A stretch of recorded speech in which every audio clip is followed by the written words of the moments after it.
Hi, I'm Daniela and this is my sister-in-law Norma. We want to talk to you about how easy it is to start your own container garden. Now don't panic. You might think having a garden means a lot of work, but it doesn't have to. No, you don't even need your own plot of land. All you need is some containers and some potting soil. Look, our family has enjoyed many delicious salads from our container garden. We've saved money on groceries, eaten healthier meals, and we've enjoyed working together outside. Plus, I really like knowing where my family's food comes from. Do you remember when we first got the idea of a container garden?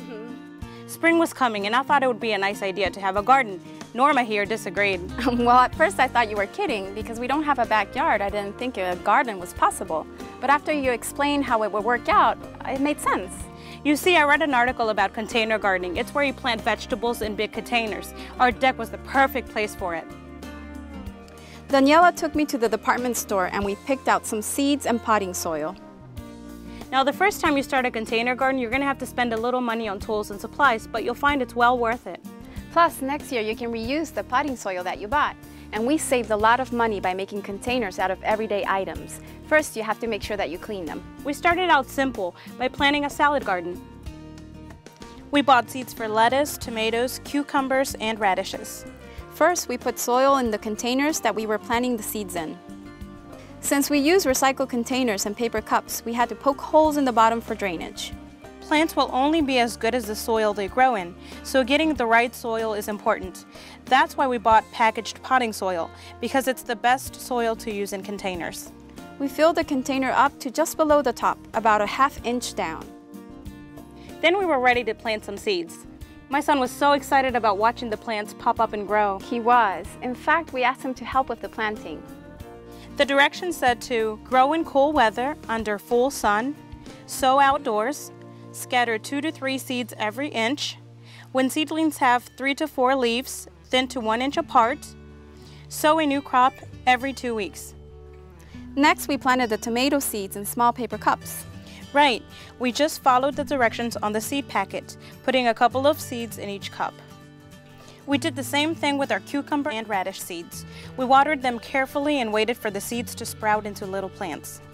Be sure to check the back of your vegetable seed pack for a map of planting dates. That's when it will be safe to put them outside. After about a month, our planting date arrived. The plants were large enough to transplant into their large containers. Except for the radishes. They are small enough to leave in the milk carton. But we had to transplant the tomatoes, cucumbers, and lettuce to something larger. And remember, if you're using recycled containers, be sure to cut holes in the bottom for the water to drain. This is the time to put the stakes in the soil for your tomatoes and cucumbers. If you do it later, you could harm their roots. Container gardens need to be watered often, so you should check the soil every day to see if the plant needs to be watered. If it hasn't rained, it usually needs to be watered once a day.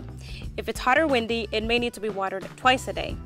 Watering is a great job for the kids. We taught my son to water each plant until the water runs out the drainage holes. One more thing, you'll need to fertilize your plants. If your potting soil had fertilizer in it, your plants will be okay for 2 to 4 months, whatever the package says. But after that, you'll have to fertilize.